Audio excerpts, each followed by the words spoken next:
This is Rostra, the St. Theodore Guerin Junior Classical League podcast, where we bring the lessons of classical study into the light for the benefit of all.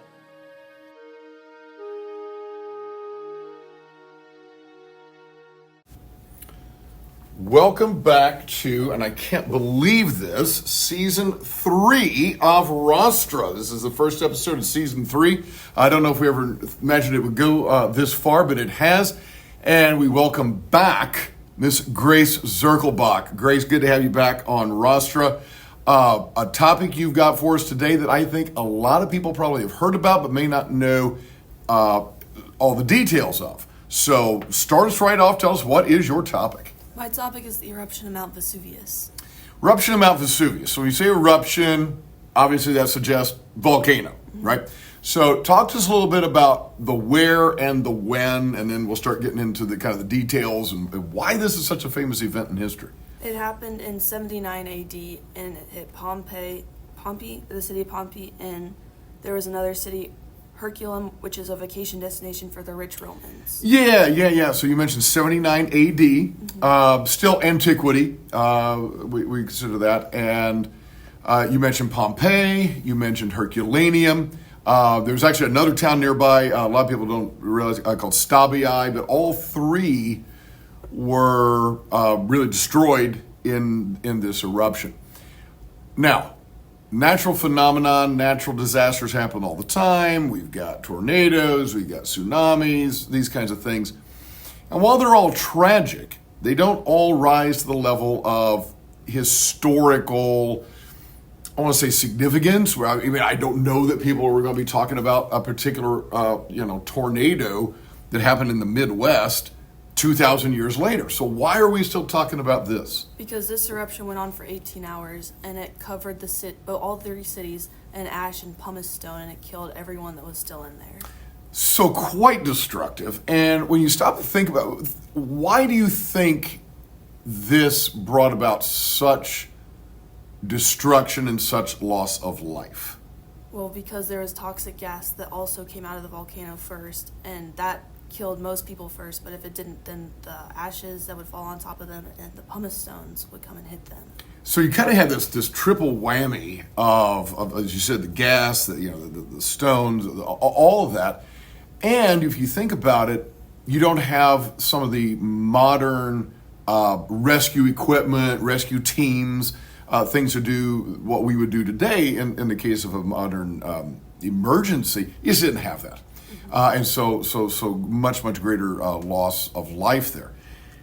If so many people died, then how do we know about this even happening? I mean, it could be one of those things where, hey, it wipes out the cities and never heard from again, and it's lost to history. Well, there was a guy named Pinley the Younger that was staying close by where it was happening, but he didn't actually get hit, and he wrote letters to he wrote 2 letters to a guy called Tertullius, and he talked about what happened, and he described it to him, and that's how we know about it. And that is one of the key things, as significant as the event itself is, and obviously the tragic loss of life. We have this Roman fellow named Pliny the Younger. He had an uncle that goes by Pliny the Elder, and Pliny the Younger, as you said, was writing letters describing what happened. He was involved in some of the rescue attempts. Obviously, people tried to rescue others, just didn't have the means that we do today. But then he also wrote about it. And so we have really this eyewitness account of this horrific event. Okay, horrific event. We know about it through Pliny's letters. Did you find out in your research how else we have come to know, especially about the city of Pompeii and Herculaneum? Well, they were the ashes made molds of the people. So those have been dug up because farmers will stumble across them on their land, and then that's led us to figuring out more about where the city of Pompeii actually was, and we can dig up and excavate them. And that's exactly right. So you've got an odd preservation, really, in the destruction. So all this, obviously, buildings are burned, people are killed, but then as this ash settles over everything, it kind of preserves it, really. And then centuries later, people start digging, farmers are digging in their land. Hey, I find something, and lo and behold, we have discovered and excavated so much of these cities now. In fact, you can go there. Have you ever been to Italy? I have not. It is amazing. If you ever get a chance to go to Pompeii, and you're literally walking around in a city preserved just as it was that September of 79 AD. And it's truly like you're stepping back in time. And you see the paintings on the walls, and you see the construction of the streets and buildings and so forth. Of course, tremendous damage and destruction, but still much of it preserved because of that ash.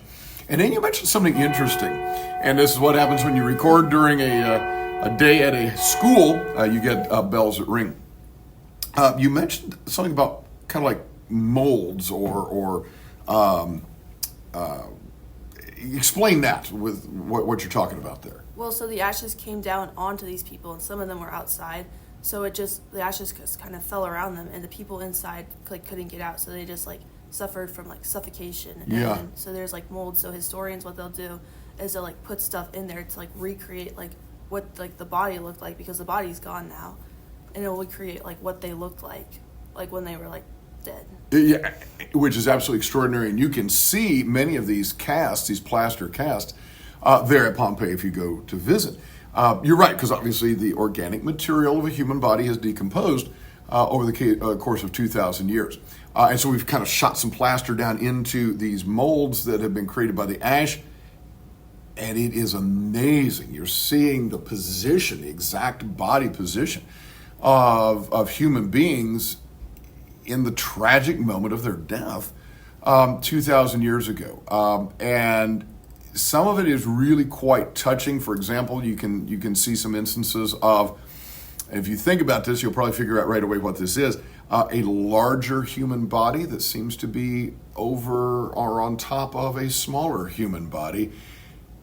What do you think that would be? A mother trying to protect her child. Yeah, parents trying to protect their children. And so obviously nothing has changed in the course of thousands of years of human history.